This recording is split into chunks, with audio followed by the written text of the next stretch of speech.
These pigs are 4 months old today, but wait, before you judge their size, let's break it down together. It is an update about the piglets we have for our experiment.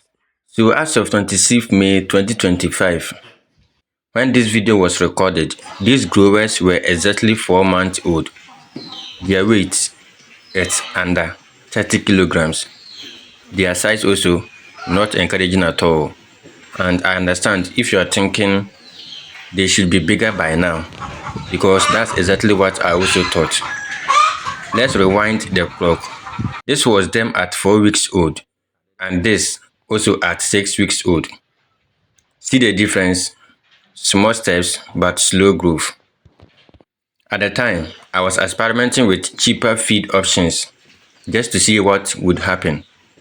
And the truth is, if I continue feeding them the same way, it could take over 8 months to achieve just 60 kilograms of weight. They've been eating 2 kg of feed each daily. They were also weaned at 4 weeks instead of the usual 6 weeks. All these decisions added up, making them attain this at this stage. Let me now break down the feed ingredients I used for you to know. 60% of the ingredients was corn chaff, 12% brewers spent grains from millet, which we get from the Pito brewers here. Unmeasured salt, that means I just fetch with my hand and I sprinkle in the water I use for the mixing. And there was 5% broken fish meal or fish head, whichever you choose to call them, but it is ground. And 5% whole soybean. That is not the soybean meal. I buy the whole grain and then I go to treat it before I mill, which I measured 5%. 9% was wheat bran, 8% was also rice bran. No mineral premix was added. And sometimes we added grass, yam, and also cassava peels to it just to supplement everything. That was the feed. But honestly, feed wasn't the only issue that contributed to this. There was a lot of mismanagement too, with timing, feeding, and also hygiene. And I know I'm not alone in this. Many pig farmers, especially those starting out or far from their farms, face these same challenges. Now, here's the full picture. I was selected for a fellowship, something I'm going to give you more details later, and it is something that I'm very grateful for. But that meant I had to be away sometimes, not only for fellowship related activities, but to get access to the internet where I could reply to emails. Before that, my dear mother, my support system, who had always been my backbone, had also left for an emergency. She was gone for 8 days. That left the farm in my hands, just me. And when I had to step away, no one was there to take over. I remember one night, I went to a town just to reply to some emails. Rain fell heavily and I couldn't return to the farm. The next time I had to go, I quickly trained one guy for less than 30 minutes, hoping he could just cover for me in a day till I returned. But when I came back, I was heartbroken, and that was where I really appreciated the work of my mom. The pigs had mixed their feed with feces and they refused to eat. There was no water in their bowls. Doors were not even properly locked. Some pigs had broken into the corridor and then were even fighting among each other. I said to myself, so is this what absentee farmers, especially those abroad, go through? Well, still, by some miracle, the pigs didn't lose weight. Yes, if you look at them, they didn't lose weight, but they didn't also gain any significant weight that you can say maybe they added any weight when you left them in another person's care. So I had to make a hard decision at this point. I told myself, before they start losing weight, why don't I sell most of them and just keep the breeding stock? That's exactly what I did. As of this video, I have sold a significant number.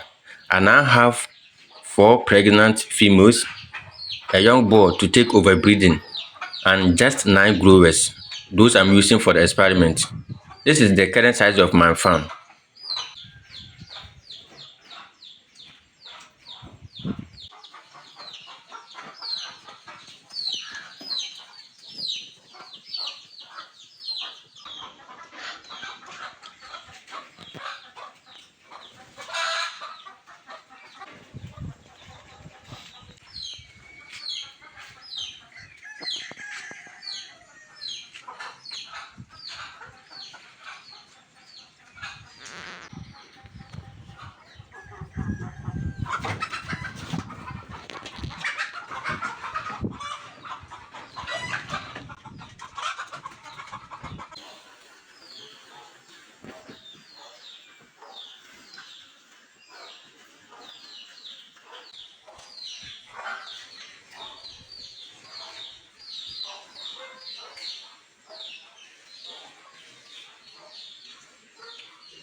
less than 20 pigs.